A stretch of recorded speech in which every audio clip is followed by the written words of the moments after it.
Lessons of Essence, and Alan is my pupil.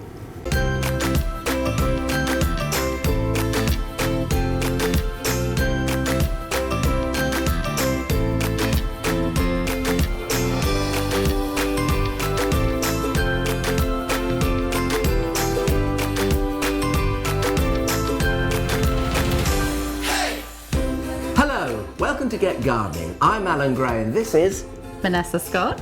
And I am the pupil. And what we're doing today is tomato essence. This is a beautiful thing to do and a real surprise for your guests. And we're going to serve tomato essence up in these wonderful little custard cups. But before we do, I'm just going to talk you through what I've got in there, which is the basis of our tomato essence. While you're talking me through that, let's ask Thordis to come over and have a look in this bowl, because what we've got here is like a little jewel box. What are we going to do with it? So we've got just over 1 kilo of tomatoes in there. They're all cherry tomatoes, different types, as you can see, Alan. I can, yeah. I've got spring onion, I've got some basil, I've got some Worcester sauce, I've got a bit of this lovely chili jam in there. Lots of salt. I've got half a tablespoon of sea salt, and I've got half a tablespoon of caster sugar, and that's just to kind of really bring out the flavour of the tomatoes. Now they have been standing overnight, and that's really important. Really, you need to let these marinate for at least 6 hours, preferably longer. That's a very good tip, because I think this is like a two-stage recipe, isn't it? Because you can start this the night before, and then if you're out at work the following day, you can come home the next night and carry on. And this is such a very on-trend thing to do for a dinner party. Oh, I love on-trend. But if you've got a glut of tomatoes, like a friend of mine grows a huge amount of tomatoes, they never know, they make lots of tomato sauce, but this is a great thing to put in the freezer. If you make this tomato essence, pop it in the freezer and get it out as a basis for things like tomato risotto. Oh, just great.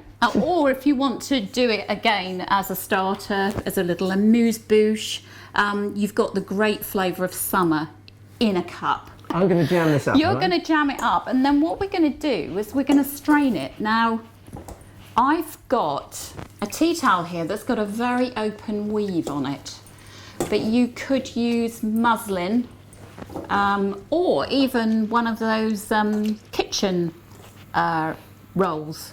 Oh, kitchen yes. cloths, a Yep. kitchen I cloth. know what you mean. You know what I mean. Or a jelly bag, probably, could you? Yeah.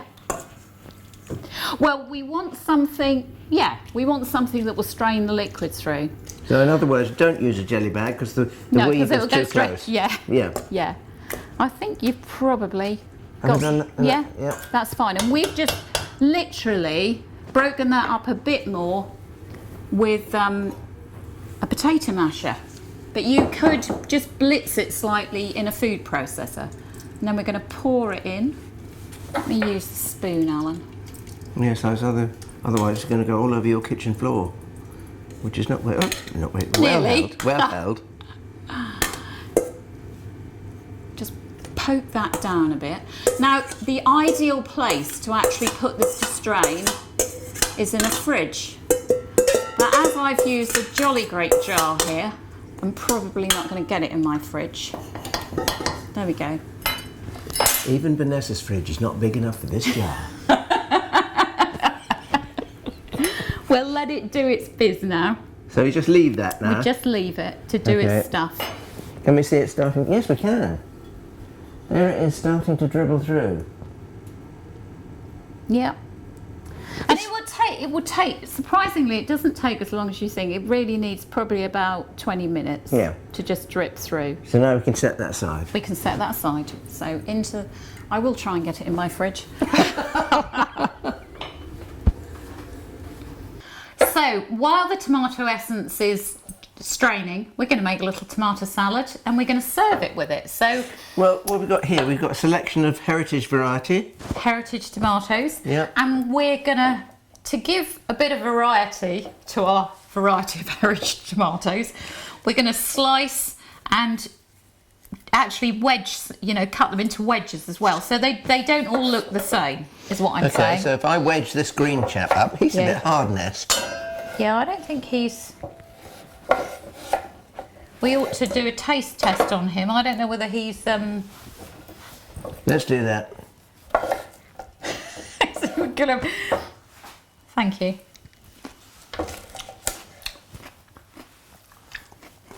He's not ready to eat, is he? No, but he looks very pretty. He does. A bit of dressing will sort him out, won't it? He's not the sweetest in nature, but I think he's quite nice from the point of view of a different texture. He's chunky. Yeah. Yeah. We can do that. And these are easy to grow, these heritage tomatoes. I mean, you can get them in all sorts of colours, can't you? You can indeed, and I think one of the great things about them is that quite often you can just let them get on with their own thing. Stuff. Do their own thing. All you need to do is just pull out the side shoots. But there are some varieties that you can get today that the tumbling tomato, for instance, where you don't take the side shoots at all. Oh, don't you? No, you just leave them and treat. They would treat suit my tomatoes. husband. Would they? Yes, because he's very sloppy about his side shoots. Well, let that be a lesson to you. Don't be floppy about your side shoots. No. I went to the greenhouse. He'd been looking after them for 2 weeks and realised to my peril that they hadn't had the side shoots taken. It was a bit like triffids in the greenhouse. The trouble is they do grow very quickly. And look at that. Doesn't that look absolutely lovely? It does. The variety in there, lovely colours. I think we've probably got enough in there now. All glistening and juicy. Now, what goes really well with tomatoes? Olive oil does. I just think it's great. All sorts of herbs. We've used basil with the tomato recipes we've done. But what about this one? Can you guess what this is? I should give you a taste of it. It's green. Can you taste?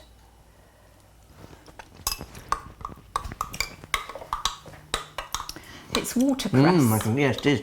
I can taste it's watercress actually. Oh, pepper's just coming through. Yeah. It's That's like lovely. rocket. You don't It's pick not it up. immediate. No, don't pick it up to start with. So pesto is such an easy thing to make. And all you need to do is blitz some pine nuts with some olive oil, a bit of hard cheese. Now, you don't have to use Parmesan. You could use a hard cheese, you know, as long as it is a good artisan hard cheese. You couldn't use no bit of mousetrap. No, I don't think. I don't think it'd be quite the same, Alan. I like Mrs. Temple's Alpine. And you So just, how much, basically, what's the ratio of pine nuts to olive oil? good question. See, she knows because she's doing it all the time, but I don't because I'm not. I know, and actually I found doing that cookbook that the worst people for recipes are chefs, because we don't write them down and we do it all by eye, a bit like the boiled eggs, the poached eggs. You just know when it's done. There are lots of recipes for this and they all vary slightly, but I would say just have a go in a blitzer. I mean, it's incredibly simple, and you can develop the flavour of the pine nut by roasting it. You can either dry roast it on the top of a pan, or on the top of a stove in a pan, or you can put it in the oven. But they burn very quickly because they've got a high oil content. And so there's garlic in careful. here too. I can taste that's coming through. There's some garlic.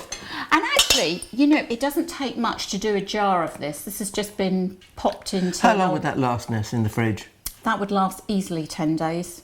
And keep its vibrancy as long as you keep it in the fridge. And you can use it on all sorts of things. We have this on at the moment in the hotel with a pork dish, and that's what accompanies it. Lovely. So pop it over potatoes, pop it over fish. It's just a great thing to And have. if you've got a sprig or two of watercress left over, you put your pesto on and a couple of leaves on top. Bob's your uncle. Absolutely. Right, I'm going to leave you to spoon that onto our platter. Shall I bring it over here? That's a good idea. I'll change the spoon to something slightly larger too. There we go.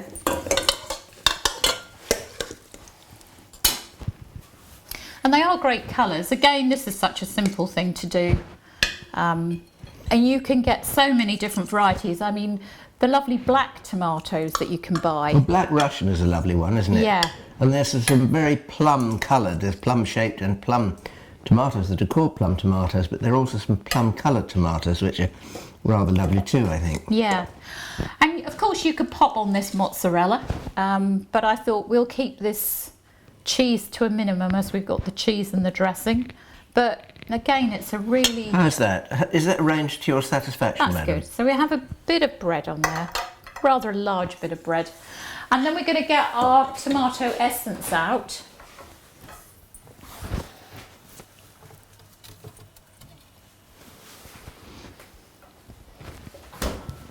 This is a delicious looking little cup. Ness, tell me about that.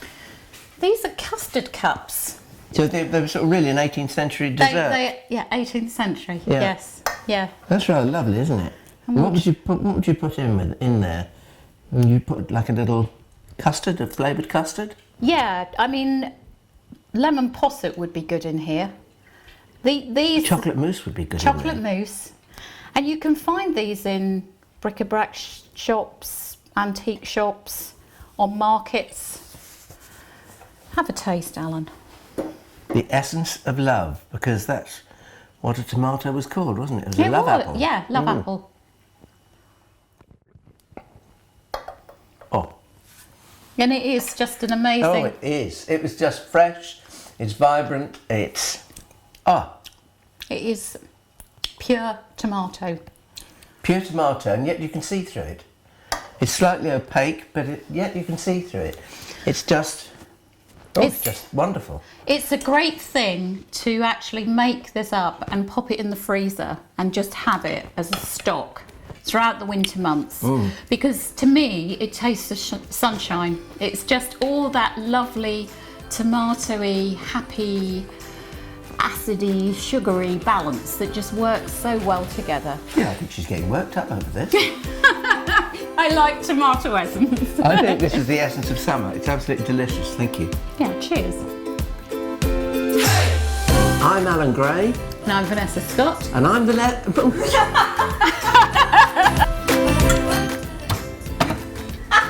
it doesn't fit.